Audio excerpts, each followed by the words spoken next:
देखा देखा खेटी गोलू हमरो ठोडा टाउन खेटी गोलू ए देखा देखा देखा देखा खेटी गोलू हमरो ठोडा टाउन खेटी Golu. Hello everyone excuse me आमर कथा सुना कांडेरी आमर धोडरा केते बड़िया धोडरा भितरे अछि केते जे मजा धोडरा कोरिया आमे धोडरा कोरिया आमर स्टाइल देखी सबु हे बाय बाया नाना हे बाय बाया केरे नाना मुरे नाना काहे लाग भूली जू कोंती जी धोडरा जू ए देखा देखा देखा देखा खेटी गोलू हमरो ठोडा टाउन खेटी गोलू ए देखा देखा देखा देखा खेटी गोलू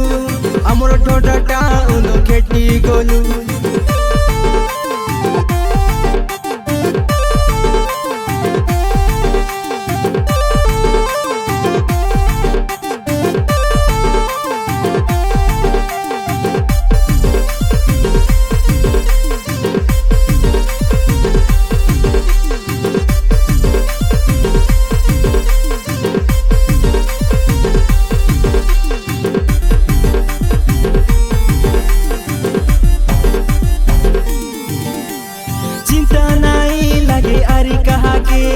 अंशु भाई आचे सबुर काजे चिंता नहीं लगे आरी कहा के अंशु भाई आचे सबुर काजे आकाश भाई सांगे रेले केते जे मजा बबलू भाई सांगे रेले नाई चिंता नाई लागे चिंता वासुदेव भाई सांगे रेले लागे बोलो गौतम भाई सांगे रेले नाई डोरो नाई लागे डोरो ए देखा देखा देखा देखा खेटी गोलू हमरो ठोडा टाउन खेटी गोलू ए देखा देखा देखा देखा खेटी गोलू हमरो ठोडा टाउन खेटी गोलू।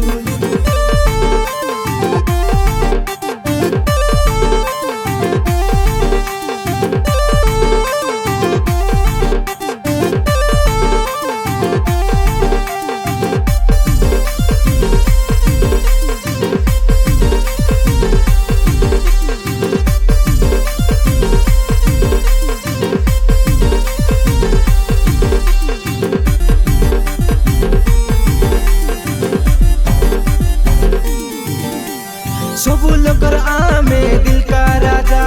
सबके दे थाऊ आमर स्नेह ममता सबु लोकर आमे दिल का राजा सबके दे थाऊ आमर स्नेह ममता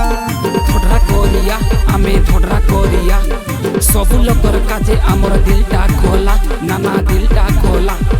आमर धोडरा पिला सबु एक नंबर छुई नाई पार किए ताकर अछि पाबार नाना अछि पाबार यूट्यूब चैनल आमर हिट आकानाना सबु लोग जाई आमर गीत अलग सुना आमर गीत अलग सुना। ए देखा देखा देखा देखा खेटी गोलू हमरो ठोडा टाउन खेटी गोलू ए देखा देखा देखा देखा खेटी गोलू हमरो ठोडा टाउन खेटी गोलू।